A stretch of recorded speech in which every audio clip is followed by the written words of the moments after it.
These two women meet after a long time without seeing each other. The sister-in-law also notices how much her niece has grown. The last time she saw the girl was 1 year ago, and now she is more beautiful than ever, and asks if she is doing well in school subjects. The child replies that it did, and the mother explains that her daughter is very smart. The aunt questions if she is excited to spend the weekend playing with her cousin.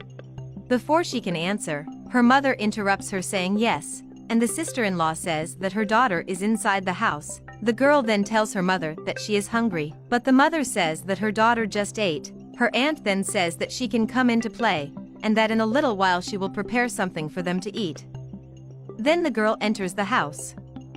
The woman asks her sister-in-law not to worry about it, because her daughter only does it to get attention, like every child. The kind aunt claims that everything is fine. Soon after, the woman's brother approaches, hugging her with a lot of affection. She thanks her brother and sister-in-law for staying with her daughter, because she and her husband have a lot of work to do at home, so they don't have much time. She needs to thank them for their kindness in accepting to take care of her daughter in this short period of time. The brother tells her that she doesn't even need to thank, and says that it will be a pleasure to stay with his niece this weekend. She goes on to explain that her husband got a promotion at work, so she has a lot of things to do, and since she's his partner, she has to help him too. That's why she needs a lot of help from her brother and sister-in-law. For a second, she scolds her daughter for messing with her uncle's cell phone. The woman says she doesn't want to give her brother a job, because she knows how complicated the rush at work is, but she forgot that her brother is unemployed. She apologizes for getting confused, but it actually looks like she did it on purpose. The brother confirms that he is out of work, but asks to put it aside. So the woman says if this bothers her brother, she can find another place for her daughter to stay.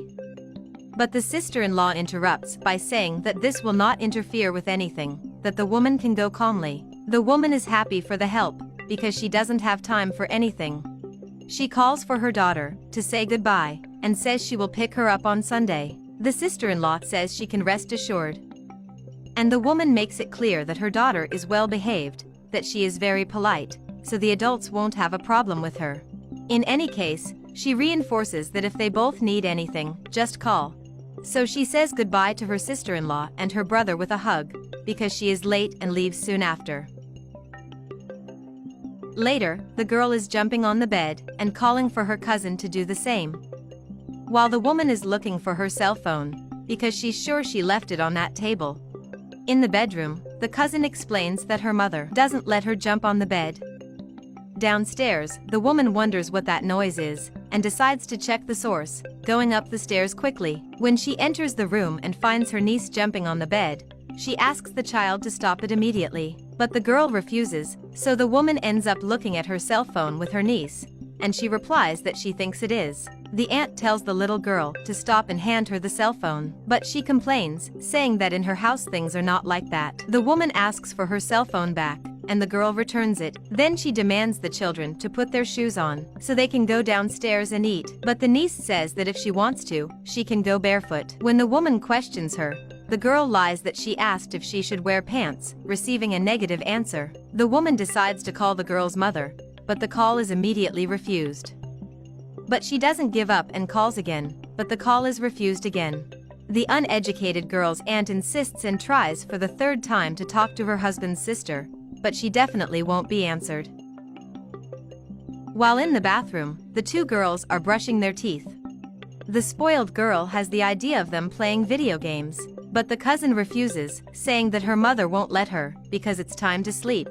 The little girl says that at her house, she can play as long as she wants, because her mother always lets her. From the stairs, the woman calls for the children, so that they can have a snack. So they listen and go downstairs, but the little girl doesn't look at all pleased.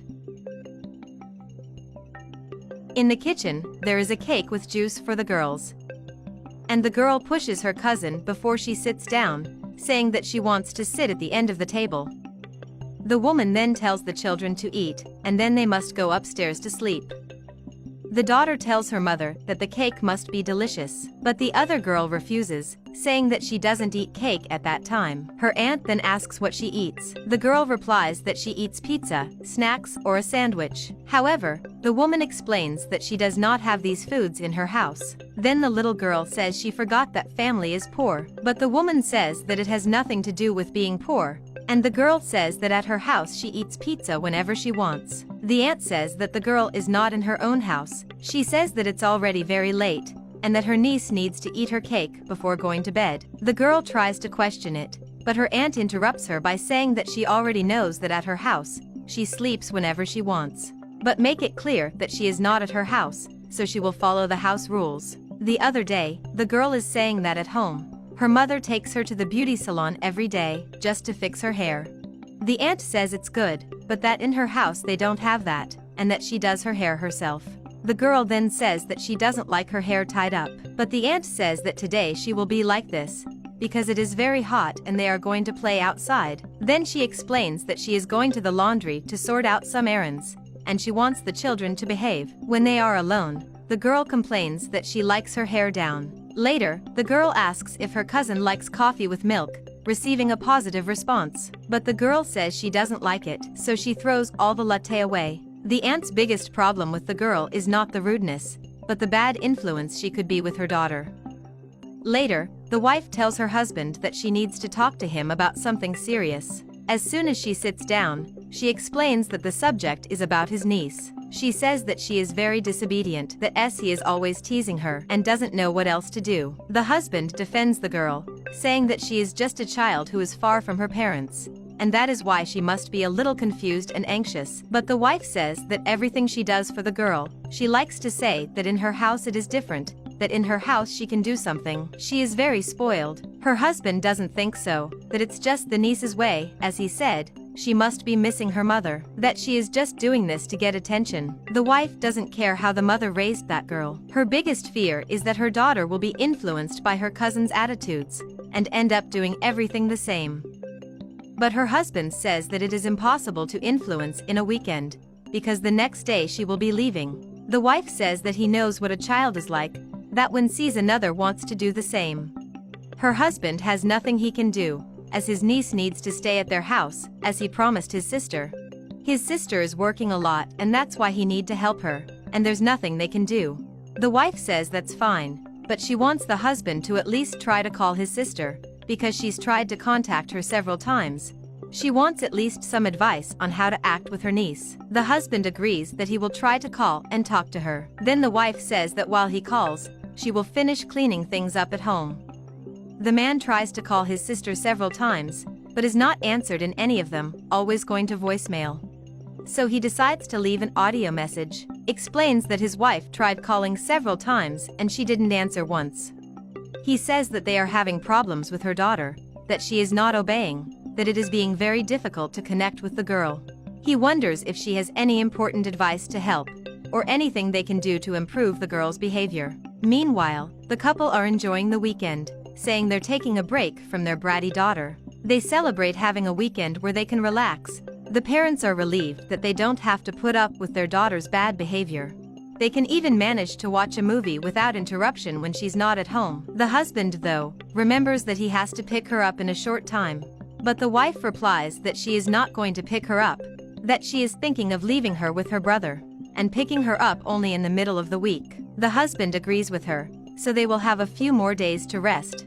And the woman says that the only problem is that they are running out of relatives for them to do this. And the husband says that later they can fix it, going back to the front of the line. Meanwhile, in the other house, the woman called her brother-in-law, explaining that she was trying to contact his sister, but she couldn't. The brother-in-law then asks when his sister left her daughter there, and she replies that it was on Friday, and she said she would pick it up on Sunday, but it's already Wednesday and she hasn't shown up to pick up her daughter. The man then tells that his sister left the niece at his house for a whole month, and that leaves the woman stunned.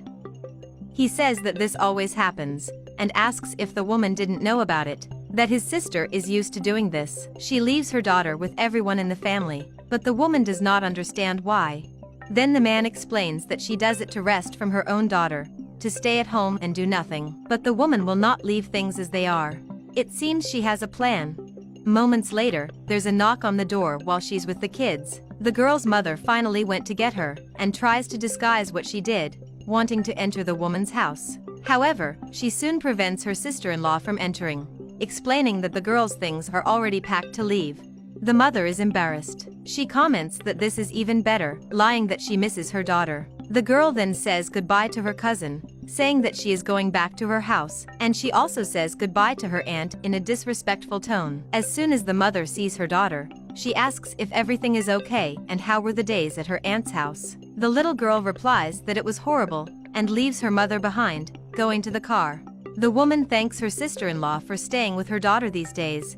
The sister-in-law then asks why the woman did not pick up her daughter on the date she spoke about, and if she has no shame in her face. The woman says that it even seems that her daughter gave a lot of work. Then the sister-in-law says that the girl is naughty, undisciplined, and a bad influence on her daughter. The woman denies it, saying that she is mistaken when talking about her daughter, and that it is not the same daughter she knows. But the sister-in-law continues to say that she is spoiled. The woman then confirms that she is spoiled because the girl is their daughter, and that she has to do everything she wants. The man agrees, as he says that his daughter is their baby. The sister-in-law questions what kind of daughter they are raising. The woman doesn't like the sister-in-law's tone, defends her daughter and says that they are the ones who know how to educate her. Then she says that the woman is right, and that it's really not her problem, then closes the door in the couple's face. They think she got a little nervous, but they end up leaving. Inside the car, the husband says that they will need to find another relative to stay with the daughter, as the sister-in-law will not want it anymore. And the wife says that he should be calm, because in 3 months the sister-in-law will forget about it.